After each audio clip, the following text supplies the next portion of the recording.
Now, just as we promised, 1 in every 4 women in Rustenburg, South Africa, according to Doctors Without Borders, is raped during her lifetime. Those are shocking revelations, but it came after 800 women aged between 18 and 49 years took part in a survey, and half revealed that they had been at some point experiencing sexual violence or physical intimate partner violence.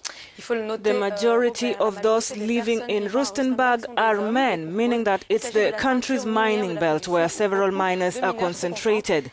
Doctors Without Borders have expressed their concern that only 5% of women report sexual abuse to health workers. We are now joined by Julia Hale from Doctors Without Borders in Cape Town to talk about the situation.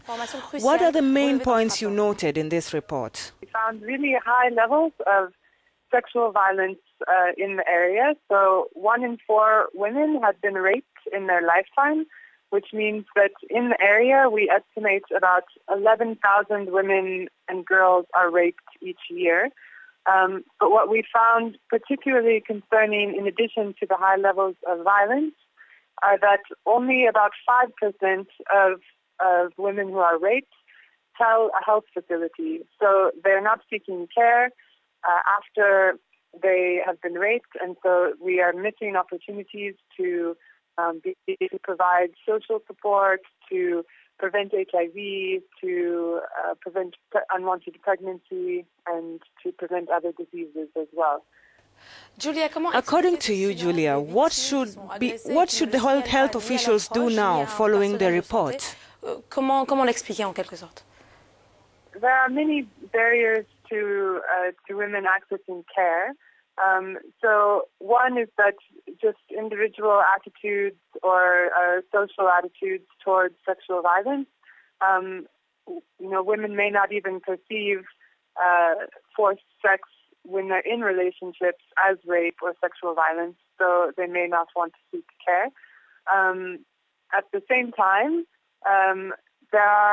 sometimes distance is a problem, or the financial means to actually pay for transportation to a facility is problematic. So MSF is working in Rustenberg, and we find that most of the people that we provide care to, they come from within 9 kilometers of the facility that we work. So distance is also an issue.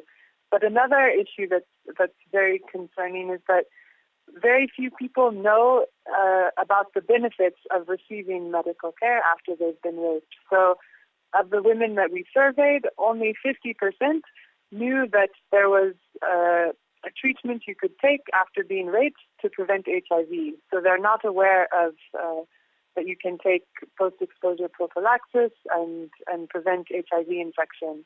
Then at the same time, we don't necessarily have a lot of facilities that are close to where women live that can provide the services, and we don't have enough trained staff. Well, she just explained the reason why some of the women are silent. But according to you, Julia, what should the health officials do now? So there are a few things that can happen. One is that there's really a need to increase awareness around the benefits of getting care after an incident of rape.